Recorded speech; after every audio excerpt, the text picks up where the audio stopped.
Oh, sorry. So, welcome to Commander's Justice. Mark, you this is kind of new for us because we've never been in the playoffs. So on the show with us is Marnie. Her grandfather was actually one of the owners of the Philadelphia Eagles, and her mom was the GM, first female GM. We have John Booty, who played with pretty Oh, much I everybody. know John. Yeah, I know Everybody John. knows Yeah. Hi, John, hi Marnie. Hi, John. Hey, Mark. and then Alex Castile, who's a sponsor of the show and also a fan, and he's going to kind of also give us information and questions about the Perfect. Commanders.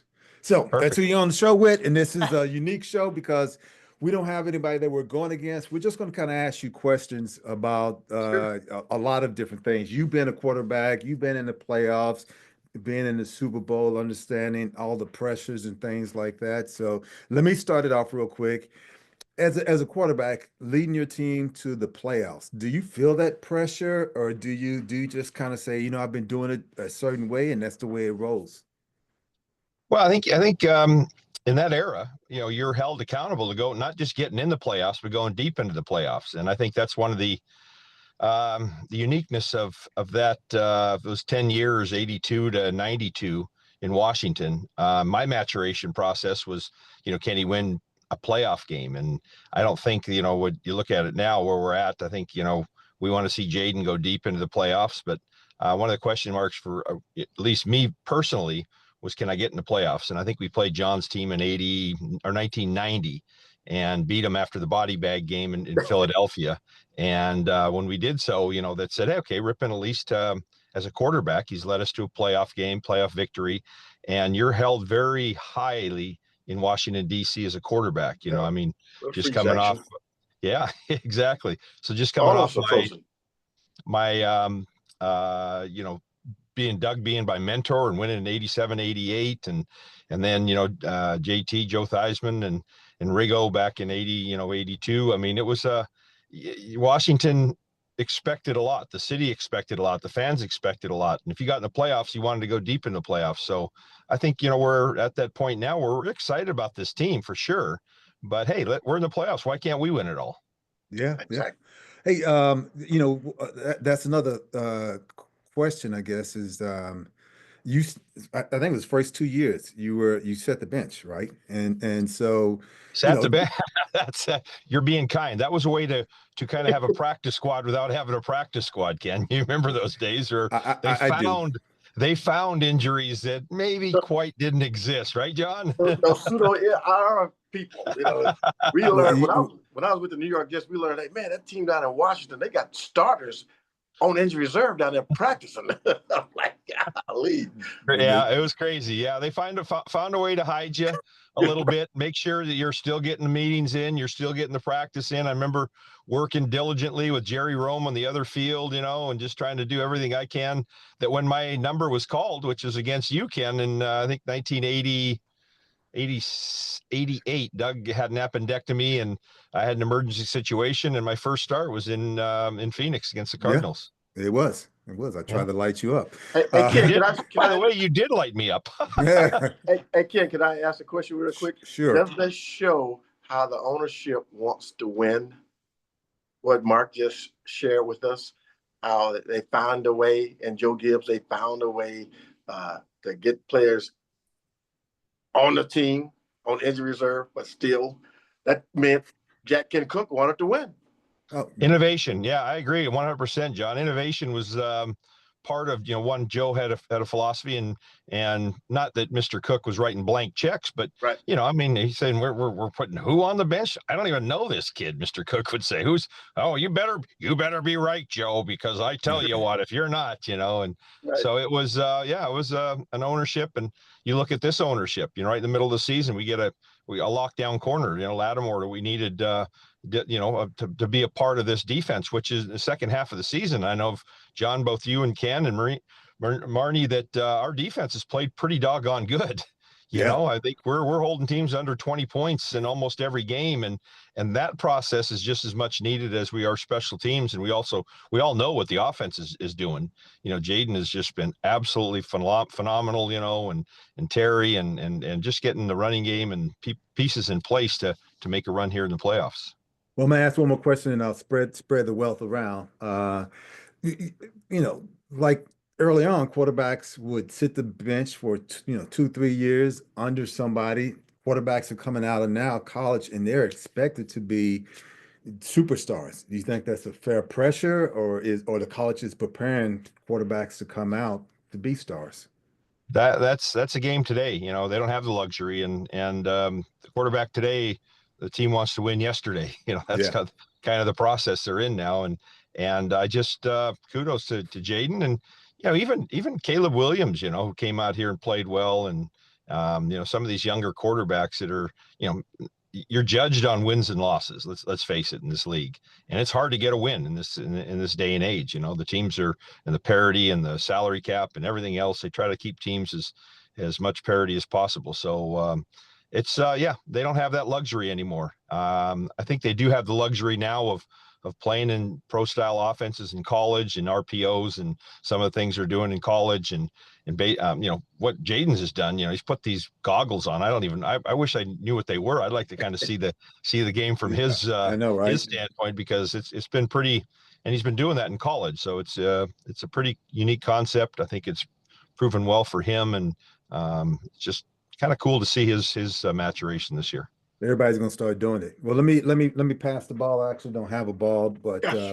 what we normally do is we pass the ball and I'm gonna throw it to Judge Marnie. Judge Marnie, you got it. Great catch. Yes, that was it. Just Great as long as throw, Ken. Booty doesn't intercept it. I was Nah. trying to get there, Mark. I was trying to get there. Oh, I know you were. All right, Marty, ball's in your court, Marty. Yes. All right. So, Mark, when you go into the locker room, what are you going to say to these guys? I mean, like, just hypothetically, what would you tell the team going into the playoffs? And by the way, would they, playing Tampa Bay, is that a better matchup than having to play Philadelphia or another team? What do you think? Well, I think we match up well against Philadelphia. I mean, we played 2 really good games against them this year. Tampa, we kind of let the early on in the season didn't let one get away, but I just let it all fly. I mean, you got nothing to lose. I mean, you're in a situation where nobody thought you'd be, and I think Dan's going to tell them that you've earned this. You've earned an opportunity to be where you're at, and we're going up against an old free safety friend of ours, Todd Bowles, and I know that he's done a tremendous job down there, and Baker Mayfield, what they're doing, and defensively they've always been, that's been their our nemesis against them is their defense has played pretty good, and they're physical and fast, and so we got to play. We got to dictate to them how we're going to play, not let them dictate to us. And then it's going to be a hostile environment. We all know that. I mean, going into Philly, going into Phoenix, it was never easy playing you guys there, and it's just a matter of getting off to a good start. And I think one of the things that Cliff and Jaden are on the same page is that they get some easy throws early. Let's get off the the first quarter here, make some easy tosses and work the running game and get that part of it, because if you do so, then you start getting guys into that proverbial box that they talk about, that 7-8 man box, and we got guys on the outside, Noah Brown and obviously Terry, and the great year he's had, and then Zach Ertz is a great weapon too. It's just it's a good feeling, I think, and it's going to, weather will probably not be a factor. It looks like it'll be a little cooler than most Floridians. I'm down here in Florida with my grandkids right now, and it's cold, even for a Spokane guy, a Northwest guy. It's chilly down here, but it'll be nice on Sunday, and we just let it fly. Just let it all hang out. And I think Dan will reiterate that to the guys that, hey, you guys have earned this. This is your opportunity, and this is a chance for you guys to show what we already know here in this locker room, that we can take this as far as we want to.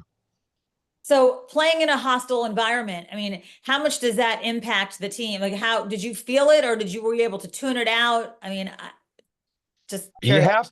I think you have to take the crowd out of the game early, and that's stay in the game. I mean, but then again, you look at what happened when we played, who was it? 3-4 weeks ago. We got down like 14-0 against the Eagles. Philadelphia. You know, yeah, but Yeah. you know, that wasn't a well, I should say it was we had too many green jerseys in the stadium. I made that clear, you know, at the onset that there's too many green jerseys in the stadium, and that's kind of changing now. You know, there's not as many opposite colors in there anymore. But you know, even you get down early, this team has shown the resilience to come back. But in a hostile environment, it's a little bit more difficult to do so. So I think if they can get off to a good start, take that crowd out of it, and play the type of football they've been playing. And defensively, they've been really playing at a high level. And I think sometimes it just comes down to special teams play here and there too that can make the difference. Definitely. All right. Well, thank you, Mark. Now I'm going to pass the ball to Judge John. Are you ready, John? I'm ready. All right. I know. Yeah. I know. Thanks, there Marty. you go. You got it.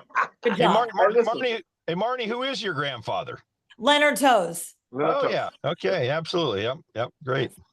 Well, listen, Mark, thank you so much for coming on the show. But I'm going to do a little audible here. And Sure. I know you pressed for time, but there's a young man on this podcast, and I think he was born in 1990 or 91.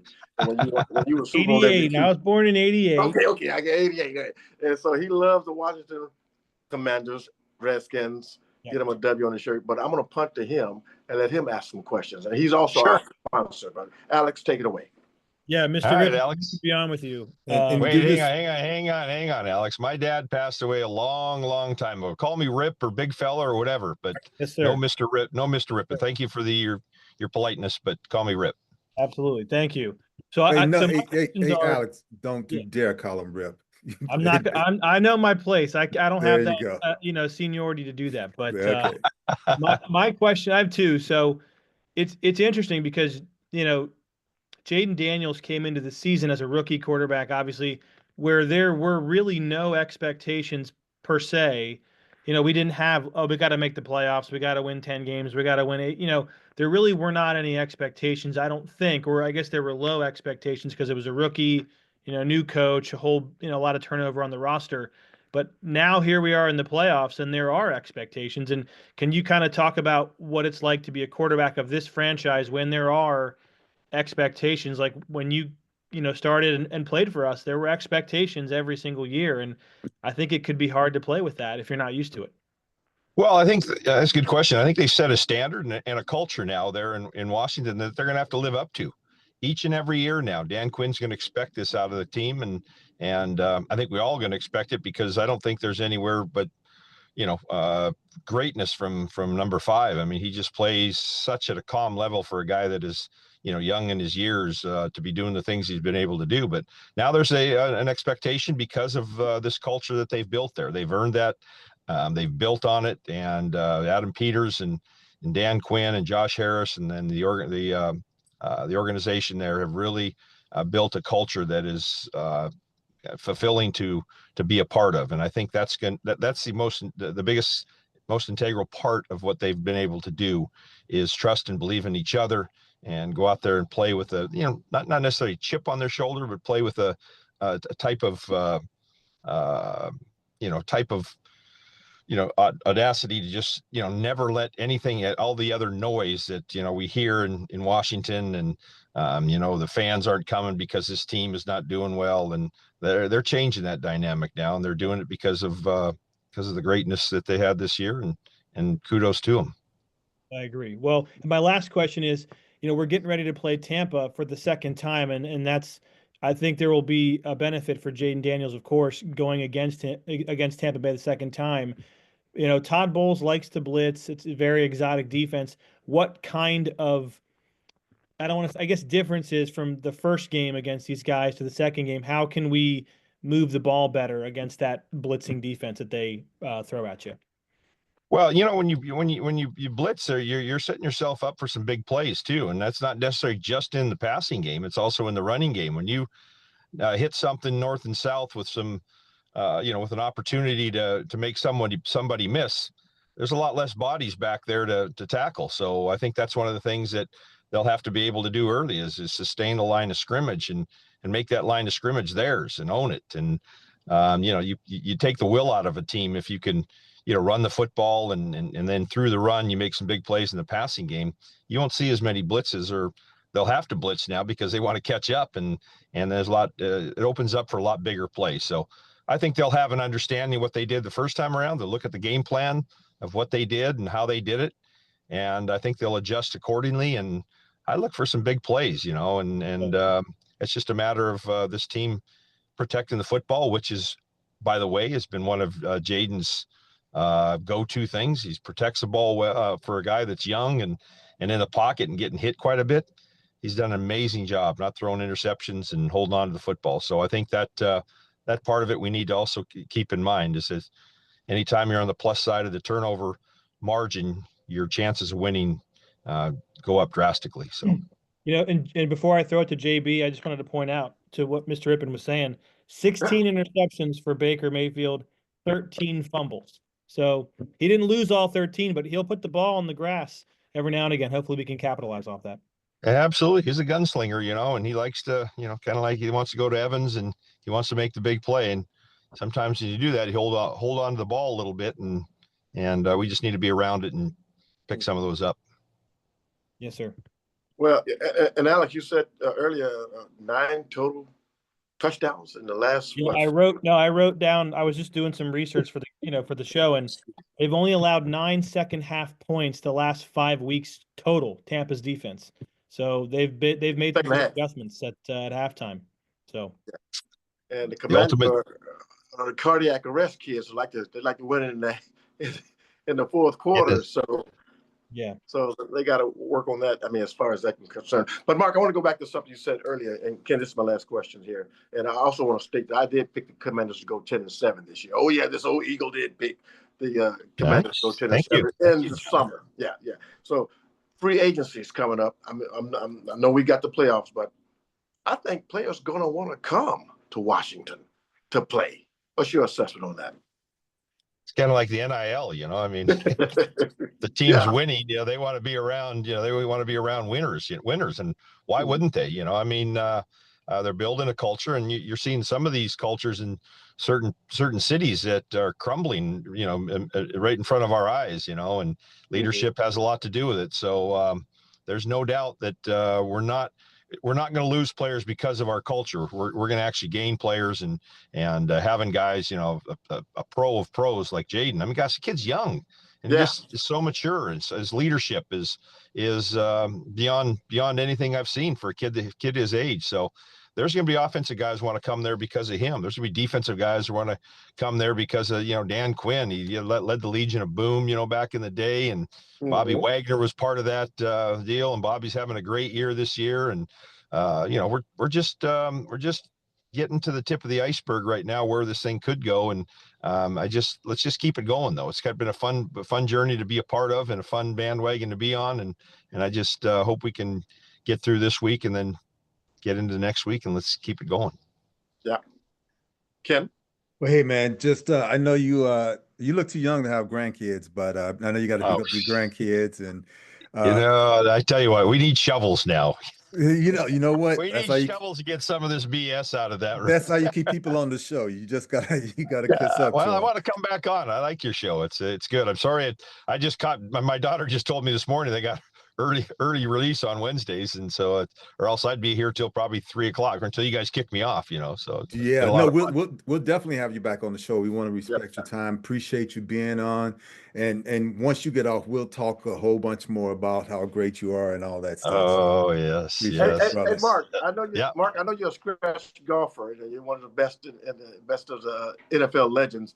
You may get you some pair of those goggles and see will you think that'll help you with your game? The virtual, yes. I think the virtual, that might. That's a good call, John. I mean, that's kind of that's my competition these days that I'm relegated to. I can't throw a football. I can barely hit a check down now, but I actually getting shoulder surgery, so I'll be out for like 4 months.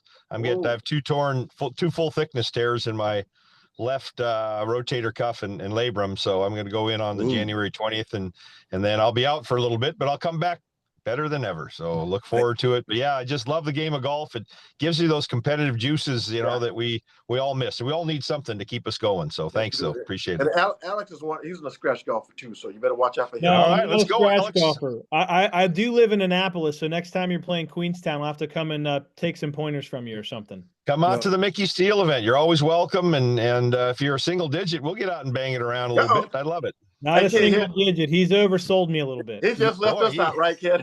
You know, He went from a scratch golfer to not a single digit to I've played once this year. I like it though. I'm allergic to trees, so I scratch and then I golf. So I guess I'm a There you- scratch golfer. That's You're a fine. scratch golfer. We all scratch our There you head go. when we're done. Yeah. Even us good players, we scratch our head when he hits shots and we go, what the heck was that? You know? Awesome. Well, hey man, get on the road, pick up your Also, grandkid. wait, Mark, make sure that you give Ken your mailing address because I have a bunch of kids' books that we'll send you. Wow. Thanks, Marnie. Your grandkids. I will text it to Kenny right now. Okay. Thanks, Marnie, Alex, Thank you, JB, Mark. Take care. Kenny. Thank you guys. Appreciate you. Appreciate you, chat. brother. We'll have All right. if we go to the next level, we'll have you back on again. How about that? That'd be great. Thanks. Ken. Thanks. Appreciate Awesome. it. Take care. Bye-bye. Beautiful. That's great. Right. So all right, so that was cool. So you know, one of the things is like we have these cool guests on, and sometimes you don't realize how cool they are. You know, it's a Super Bowl winning quarterback, MVP. You know, took the team from one thing to another, set the bench behind some of the great quarterbacks. It's kind of cool. Ken, he started out on IR. Yeah. Jack Ken Cook said, who is this guy? Hey, I meant to ask you when you guys were talking about that, and I'm not trying to make this a joke. He almost seemed like, weren't there practice squads back then, or were there not? No practice squad. It was IR. It was our It was a our- practice squad. No. Really? So there was when did they start having practice squads then? When free agency started, pretty much in '93, and it's gotten I bigger. always thought there was practice squads. I never knew that. That's because you're a young buck. Yeah. You know, I mean, look, the game has changed, and even to the point of, you know, quarterbacks are coming out of college prepared to play and expecting to play and to be starters. So let me ask you another question then, because this is kind of fascinating to me. So you could just have, if the owner wanted to pay, you could have 20 guys on IR and it wouldn't matter, or 5. Well, they got to figure out how to put them on IR. You know, they got to figure out, you know, they got to go through the medical procedures of it. But it's all about how many dance practice around the system. how many practice squad guys did you guys play with before there were practice squads typically? Well, let me share this with you. The second team players, reserve players, were the practice. You practice against the first team. When I was with the Jets, we had a few guys on injury reserve. But when you're on injury reserve, you got to be on for 6 weeks, at least 6 weeks, or injury reserve for the whole year, right, Marnie? Yeah. And then, but your second unit team, or if there's a third, depends on how many defensive backs you have, the second team players will go against the first team players, just like on offense. And so it really meant that your second team was really getting some good experience going against the first team, you see. And so, but then when they had the this salary cap situation now that they have, and players putting more money into the players' cap, you can bring in practice squad players to get them ready, or some guys, because you know, that's how it go. That's how it went back in the day to now. Yeah. You have practice squad players not making a whole lot of money, making good money. Making 6 figures more money now. I made with my first in the league. The practice squad guys make something like, it's like 13 or 15,000 a week. I mean, it's my rookie year. It's there's a lot more revenue streams right. of, you know, for, you know, places to make money, so people are Right. making more money. Hey, real quick, we got 2 players that have been selected to the Pro Bowl. Scary Terry and Jalen Daniels, which everybody kind of expected.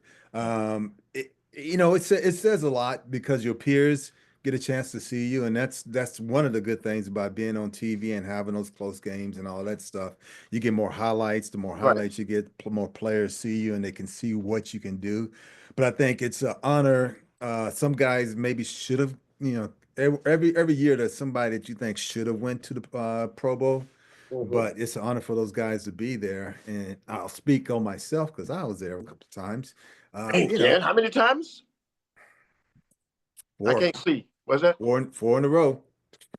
And you know, the cool thing is like you get a chance to be around all the players that you see and respect, and you know that they're the, top of their game. So it's kind of a cool privilege to do it. And another thing, Commanders, they got another primetime game on Sunday. That's an 8 Yep. o'clock game. Yeah, 8 o'clock. 8:30. 8:30, right? So For us old dads who have to get up at 5:30 in the morning, I'm like, man, how am I going to stay awake for the second half well, of you're this? going to stay awake because you know I why? am. You're in the playoffs, man. I know. You're going to have both your sons with you watching. This is like it's a memory. You if can't. you take away the first 4 years of my life, so from 4 on, this is only like the 7th or 8th playoff game I'm even going to get to watch. And did y'all see that video I sent you guys about I- Sean you know, Taylor? it didn't come Yeah. through. I It didn't come through? I didn't Okay. I didn't see it. It was on. 19 years ago. Yeah. Joe They beat Gibbs the took him down to Tampa.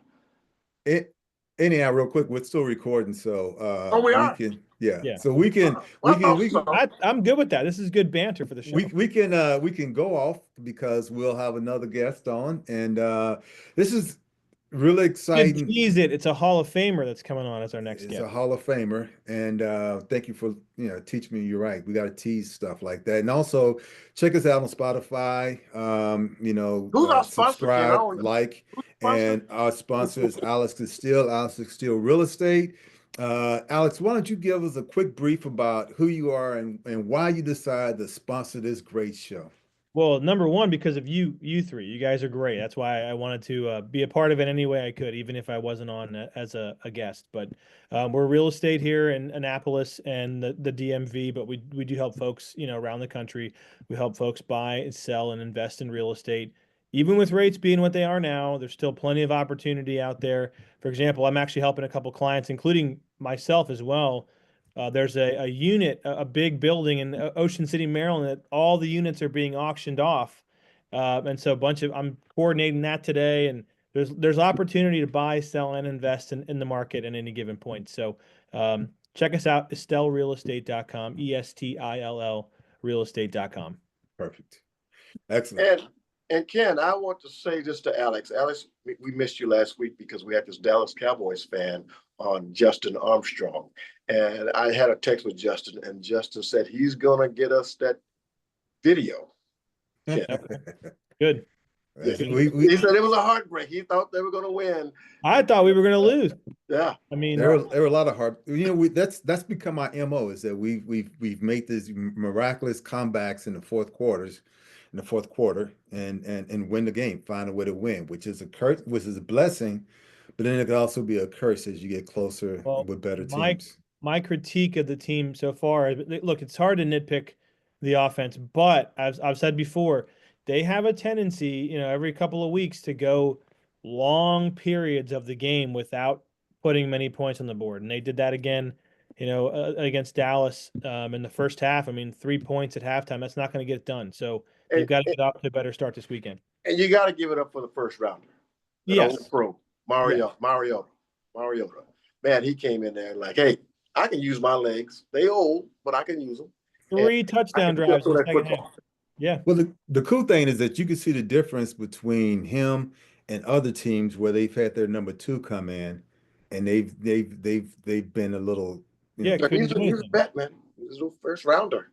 He's come in twice this year. He lit it up his first go around against Carolina, and then same thing, 3 touchdown drives to win the game this past weekend. So, all right, well, John, you made it to the playoffs, right? Before? Yes. Okay. Philadelphia Eagles. Yeah, I made it to the playoffs, and so you know the feeling, and Judge Martin, you've been there, so you know the feeling. Alex, you and I, this is something new for us. dude, man, I'm telling you. No, I know the least in all of you guys about teams in the playoffs. Well, 19 years ago, as a fan, Joe Gibbs. Well, yep. I thought Joe Gibbs. I thought Norv Turner took him to the playoffs. They did. That was 99. That was 99. That was 99. The year I retired. Brad Johnson.